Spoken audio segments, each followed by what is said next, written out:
Today's podcast is brought to you by Tetra Hearing. Tetra Hearing isn't just hearing protection, it's hearing perfection. So how'd you get entangled with Benelli? Yeah, so long story short, I work part-time at Final Flight Outfitters Incorporated, which is a independent small dealer in Union City, Tennessee. The Powers family owns it, so Kelly Powers. And so through working there part-time, I started developing a relationship with them, and the brothers, the Powers brothers, started kind of taking me under their wings. And eventually, once I graduated college, went there full time. And throughout all that, I was doing a lot of media stuff on the side, shooting photos, product testing, media content, things like that. And so, I'd already had an initial relationship with Benelli through all those kind of different forms and factors. And then when they decided to develop out their brand ambassador team and things like that, I brought me on board from that start, and then started helping them move that needle. Cool. That's a pretty cool story. Well, we're going to welcome everybody back to another episode of Save for the Blind podcast. It's your normal hosts, Carson and Jeff here. And today's guest is Seth Dortch, who is a Benelli rep, as well as wears a few other hats. So we're just going to kind of jump into anything and everything Benelli. But what we want to start with is, what's the newest additions to the Benelli lineup for this year or last year? What are you guys pumping out that's new? Yeah, great question. First off, thanks for having us on. Of course. Appreciate, definitely the partnership with CWA and all the incredible work y'all are doing in the Pacific Flyway.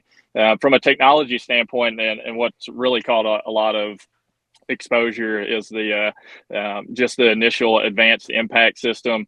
That's with the barrel system, essentially creating and this kind of all goes back to Benelli, Italy, and research and development, and the importance of that, and the longevity of what we all know kind of the Benelli name to be, kind of springs from that. And with that impact system, it's essentially ballistic contours within the barrel. Some of our engineers can obviously take you on a much deeper dive, but those ballistic contours within the bore of the barrel, essentially increasing your energy and your penetration, so kind of shortening that shot string overall. So if you visually, you think about a shot string hitting a target, it's shortening that up, so your energy isn't so strung out. It's a lot more concise and put together. And then especially with the Super Black Eagle, platform, and having the compact now that's available. We've vamped up a lot on the rifle, even the rifle side with the Lupo. So there's some new models on that front. And so definitely several good things coming out. Yeah, that's super cool. I think, when did you guys come out with the best coating? That was a few years ago now. Yeah, so that would have been 4 or 5 years ago at SHOT Show. When that was kicked out. Have you ever? Can you talk about that? Because I've seen them, but I've never shot one with it or dealt with cleaning one. But I'd love to know. Sure. So, well, the good thing with that surface treat, from a cleaning standpoint, that's the whole kind of goal, is corrosion, abrasion. It's so historically in different industries, this is. This material and process and coating has been done, but in the firearm world, it's never been done because the process requires to do it at a really low temperature to maintain your ballistic integrity. And that's a big, you can do, it'd be cool idea to do something cool to a firearm, but if it's impacting and decreasing the ballistic integrity and quality of the firearm, well, then it's kind of pointless. So what the R&D team and the incredible engineers and designers at Benelli have done essentially is figure out how to do that process at a low temp, and they just jumped on board and locked that in. And so it's got a 25-year limited warranty. Oh, wow. Some of the testing, from salt water to holding gun parts in a controlled environment and saltwater material or anything that you would think, okay, this is really going to impact the quality of the material. All that testing is fascinating. Are the internal components also coated, or is it just the external? External. Okay, that's correct. Gotcha. Yep. Seth, can you speak to, I think most people, when they think of Benelli, they think of a super black eagle. Can you talk about the main difference between like a super black eagle and what you guys have your M2 line of what those are? Yeah, man, that's a great question. That's a question we get all across the board. Kind of just, hey, should I go with the SBE3 or the SBE series in general or the M2? So historically, and it's incredible if you, for example, you can go to benelliusa.com or you can go to benelli.it, which is the Benelli Italy website, and you start kind of breaking down all the history of, from the Super 90 in the late 80s to the early 90s, the first, Super Black Eagle 1 H&K, which kind of really was a catalyst, especially here in the States, for Benelli of being, okay, this is the top tier of world-class shotgun performance. And so initially, some of the differentiating factors there was, Super Black Eagle 1 shoots a 3.5-inch shell, M2 up until, really, and still to this day, M2 only chambers a 3-inch shell, which we all know so much of that kind of narrative of you got to have a 3.5-inch shell and shoot as far and long as you can. A lot of that shifting, and especially with sub gauges really coming onto the scene, some of that becomes a little bit irrelevant. Obviously most people are shooting a 3-inch shell, regardless of what gauge it is. And so now, as today sits, the biggest difference between an SBE3 and an M2 is one, fit and feel. They're going to feel a little bit different, fit a little bit different. In regards to the inertia system, it's still utilizing the Benelli inertia system. The M2, so 2 years ago, we relaunched the M2, which was extremely successful and good feedback, especially in the hunting community, because a lot of people thought we were just going to axe the M2, and a lot of people love that platform. And so now the M2 does not have our Comfort Tech 3 or Comtech stock. So it's just got a standard stock on it. So it's a really good difference maker now, especially from a price point standpoint. You think about a consumer buying decision process. If people have that money and can kind of go up that level to the SBE3, obviously even just with the Comfort Tech 3 stock, that's a $400 or $500 difference maker just because of the technology. So it gives kind of those tiers of a consumer decision of, okay, how much do I have to pay? I know I want to buy a top tier world-class shotgun performance, but here's what I'm working with. And like I said earlier, some people, they shoulder a SBE3 and some people shoulder a M2, and they like one or the other from a personal preference. And so that's kind of the big picture view on that. Yeah, well, thank you for that. And what's the big difference with guys that it seems like there's gas guys and there's inertia guys, and what's a pro inertia standpoint, and why should someone want to go to an inertia if they have been a gas guy for so long? Sure. Yeah, and for going off what you said, if you have been a gas guy for a long time, if it's doing everything you need it to do, and performing the way you want it to, then cool.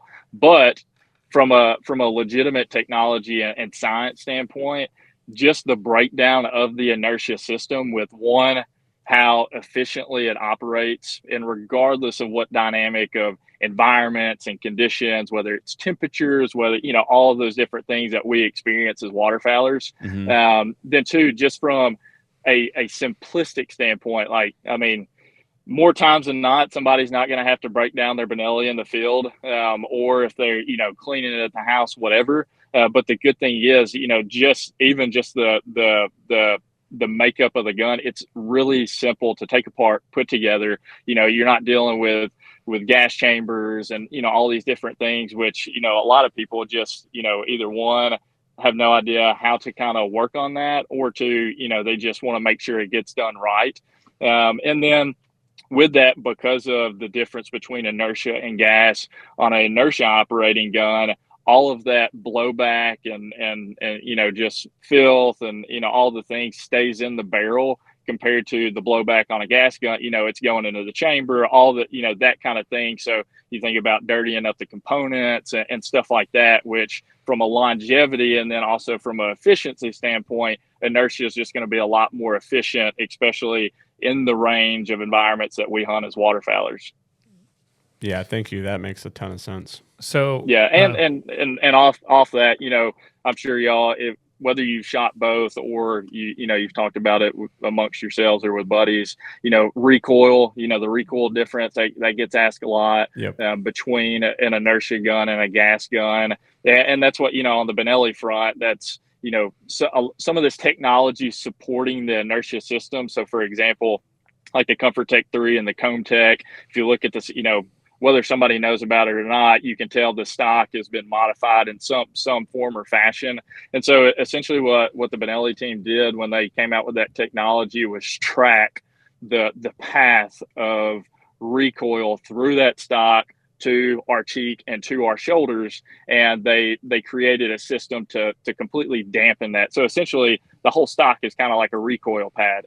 So it's trying to mitigate as much recoil from that inertia system. And obviously whether you're shooting a 12 gauge with 3.5-inch shells or a 28 gauge with just heavier, denser loads, it's going to mitigate that recoil tremendously.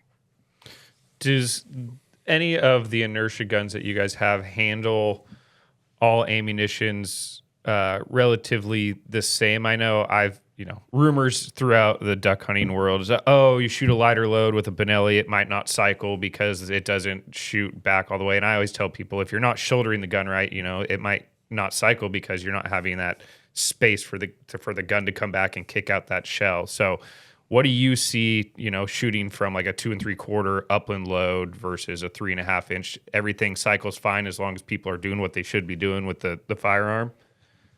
Yeah, so essentially, what you said is a big part of it, making sure it's shouldered well. That's that can get, because for example, I've shot no telling how many rounds with the buddies growing up, trick shooting and things. If you got a firm grip, like it's going to consistently cycle. Mm-hmm. And so now, and I know y'all have probably heard it's, especially with the SBE2, the Benelli click and all those different things. Well, now, especially in the Super Black Eagle 3 lineup with the easy lock system, you're guaranteed to have a complete lock system into the battery every time because of that.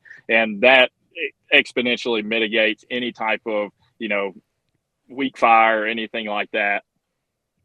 Nice. And you'd mentioned it earlier about the new compacts. Is this going to be a line that's more for smaller frame individuals, youth hunters, females, etc.?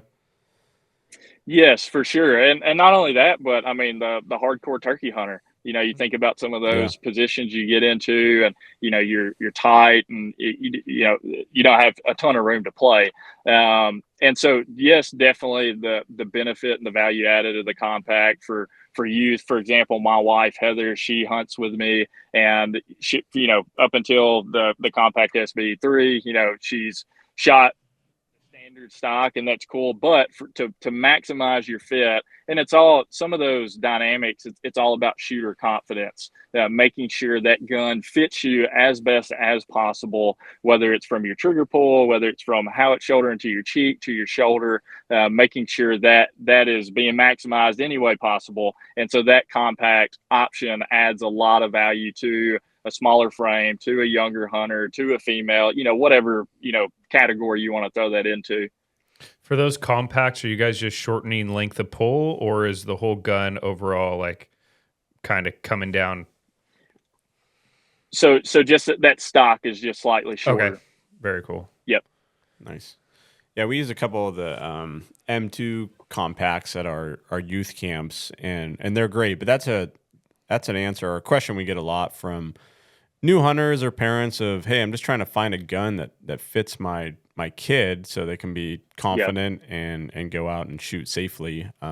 we've had success with those. I think the nice thing is that we've had some older compact guns that were gas guns, and they were a lot heavier. And even though the kids were small enough to shoulder it, they were too heavy. So an inertia compact would be good because it'll be lighter on the back end. Yeah, and they kicked like a mule too. I mean, those things they look great and they're small, but man, I mean, even an adult using those, it hurt. It was a lot of a kick, and for a 10-year-old, that's not really what you want for their first shooting experience.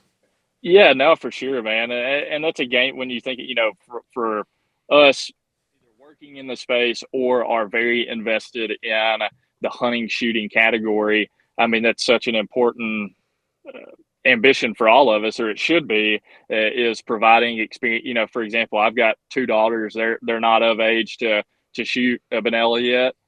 But knowing the fact that I can give them at least the best experience possible as they grow and develop and pique interest, and not having that first experience with a numb cheek or a blown out shoulder that took them all, those kind of things. Yeah.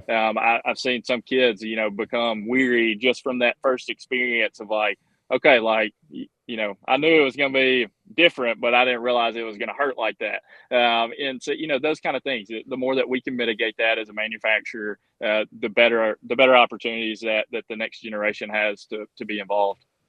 Yeah, definitely. Way back in the day when I was going to college, I was working at Sportsman's Warehouse, and I was in the firearm department, and I was actually selling guns when you guys came out with the 828. And I still see it's available today. Have you guys changed that since it's come out? Is there any talk to get another kind of over-under upland gun, or even an over-under waterfowl specific gun in the lineup at any point? Yeah, sure. So from when the 828U first launched, so now we have a 20 gauge available in that same platform. And then I guess it would be, I'm pretty sure, so 2 years ago, we launched the steel plated receiver. So it's a little bit heavier, not as lightweight as the original 828U. And that was a lot of, you think about a little bit heavier of an over under. It's going to help mitigate some of the, not only from a balance feel standpoint, but also just from an operational standpoint. And so that's currently where it's at. So for example, like with our partnership with Rob Roberts through Benelli, he's got the Upland Edition 828U. It's a 24-inch barrel with his Rob Roberts extended chokes. It's got I think it's a bronze, if I'm not mistaken, coating on it. So, kind of custom tailored towards the hardcore upland hunter. It's one that's in our performance lineup. And really, Benelli has such a great tier of platforms, whether you go from the Super Black Eagle 3 to the Cordoba to the field guns. They've got good options for whether you're a hardcore waterfowler or you're a hardcore upland hunter. You can kind of pick and choose. Okay, what's the best options of what Benelli provides for my category of hunting, and then make a buying decision off of that. Yeah, definitely. You talked about the recoil system difference between the Super Black Eagle 3 and then, say, the M2. Can you dive a little deeper exactly what that recoil management system is and does for the folks that are unaware? They see it in the store in the little sections on that stock, but they don't know what's actually going on within that stock.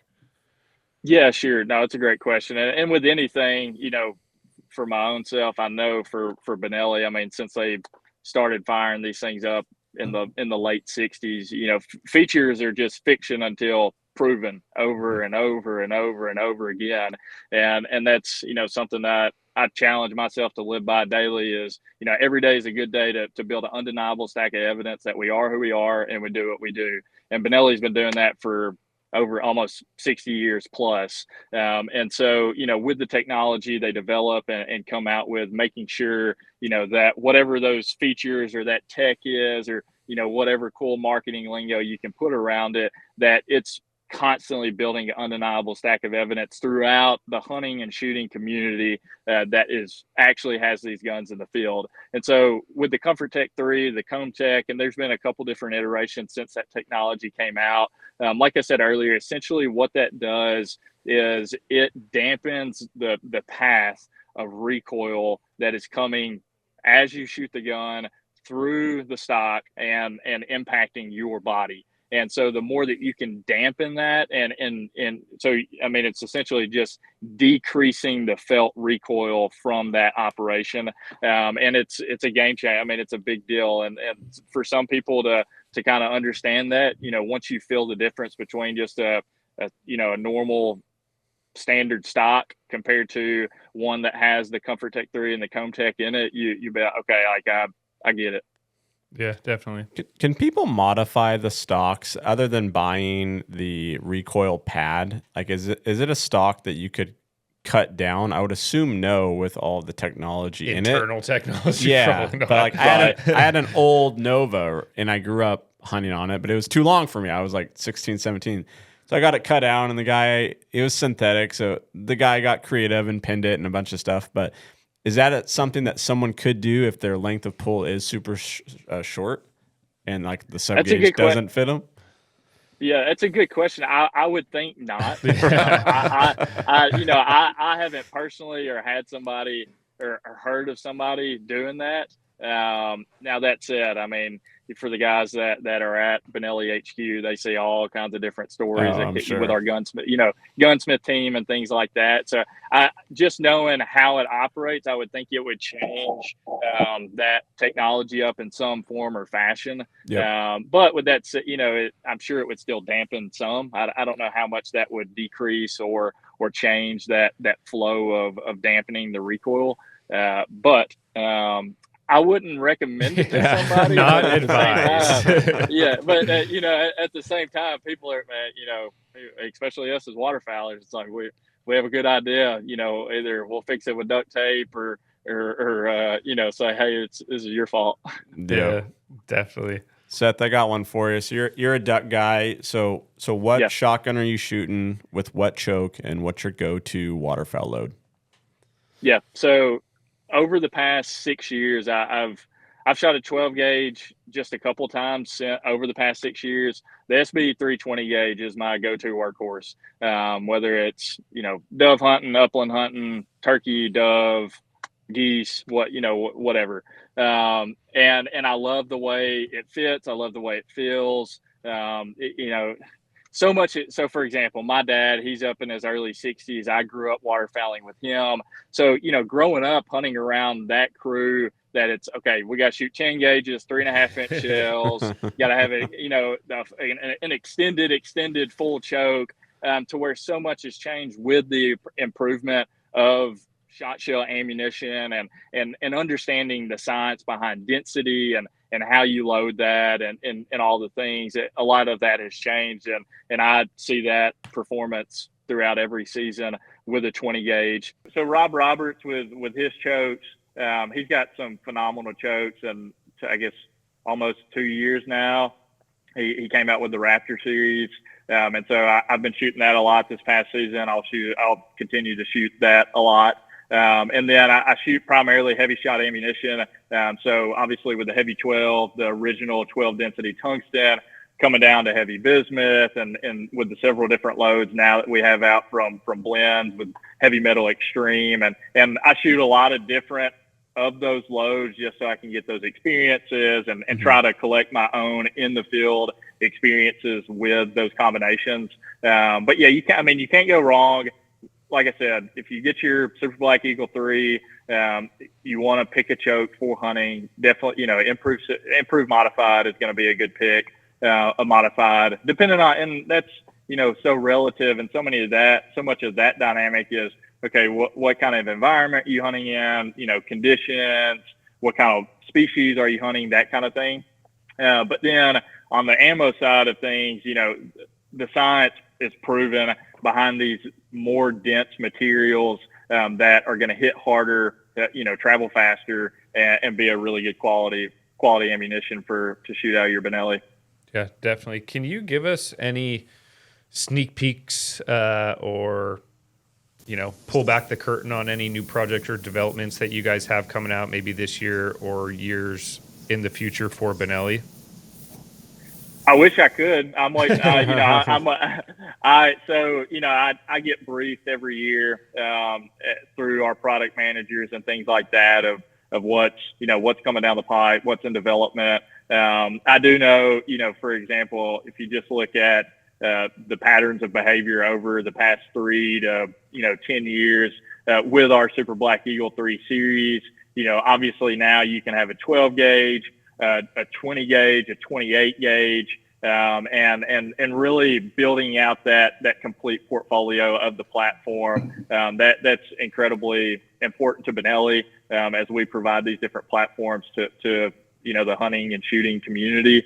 It's getting either one of y'all a left-handed shooter at all? Thankfully, no. My brother is. He's a lefty goofy. Yeah, so those requests keep getting louder and louder, and a lot of that's because Benelli was one of the first ones to come out with a left-handed, semi-auto, and giving some. For example, one of my good buddies, he's a left-handed shooter, and he shot a right-handed gun pretty much his whole life, and that finally changed over the past couple of years to getting a left-handed gun and just being a more confident, effective shooter, and so that a lot of those things of finding out, okay, what's the community asking for, and taking that into the account. Yeah, no, definitely. That's awesome, and hopefully we'll see some of those things in the future years. Jeff, do you have anything else you'd like to ask Seth? No, Seth, man, it's a pleasure chatting it up with you, and appreciate you coming on today. Yeah, Seth, do you have anything you'd like to leave us with we didn't touch on? Yeah, no, so obviously, sorry about the phone dropping out. No worries. But in regards to wrap it up, I know, speaking on behalf of Benelli USA, the work y'all are doing, CWA, and from conservation efforts, in the Pacific Flyway, Benelli takes a lot of pride in partnering on things and supporting those efforts, and making sure, obviously our commitment to the overall hunting, shooting community is to keep developing and manufacturing the best shotguns that we can, and the best shotguns that people need, while at the same time supporting, the community and the organizations that are, boots on the ground in the field doing the work, that way we can preserve this lifestyle and of what we love as hunters. Well, we appreciate the support, so thank you guys very much. Yeah, we really do. Well, Seth, have a good rest of your day, and we'll hopefully be talking to you in the future. Copy that. Thanks, guys. Thanks, Seth. Bye. Thank you for tuning in to this episode of Save It for the Blind podcast. You can find our podcast on Apple, Spotify, or wherever you listen to your podcasts.